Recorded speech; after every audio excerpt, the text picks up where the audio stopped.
உடனே நீங்க வந்து வின் பண்ணிட்டீங்க, ஒரு எம்பி ஆயிட்டீங்க அப்படின்னா முதல்ல நீங்க செய்யக்கூடியது என்னவா இருக்கும்? நில உரிமை, மக்களுக்கான வேலை வாய்ப்புகள், நிலத்தடி நீரை உயிர்ப்பாக்க வேண்டியது, இந்த 3 விஷயங்கள் தான் வந்து நமக்கான வந்து அவசியமான திட்டமா இருக்கும். பணம் இல்லைனாக்க இவங்களுக்கு வாக்கு போறதுக்கு ஆளே கிடையாது. அடுத்த சட்டமன்ற தேர்தலே வந்து வாக்குச்சீட்டு தான் வந்து நடத்த வேண்டும்ன்ற கோரிக்கையை வச்சு நம்ம வந்து நாடு முழுவதும் போராட்டம்.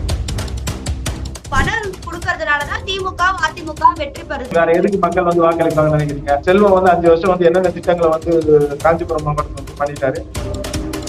திமுக என்னமா திருநங்கை முன்னேற்ற கழகம் தான், அவங்க அப்படிதான் பண்ணுவாங்க. திமுக வந்து செல்வத்துக்கு வந்து மறுபடியும் வாய்ப்பு கொடுத்ததுக்கு காரணம் இந்த திட்டங்களை வந்து இந்த காஞ்சிபுரம் மாவட்டம் சேர்த்தாருன்ற அடிப்படையில் கொடுத்தாங்களா, இல்ல எத்தனை பொட்டிகள் வாங்கின அடிப்படையில் கொடுத்தாங்களா?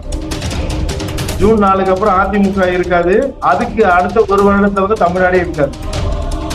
தமிழ்நாடே இருக்காது. துண்டாடிடுவாங்க, இல்ல பேரை மாத்திடுவாங்க. இந்தியாவுக்கே பேர் மாத்தினவங்க தானே. பிஜேபி வந்து அண்ணாமலை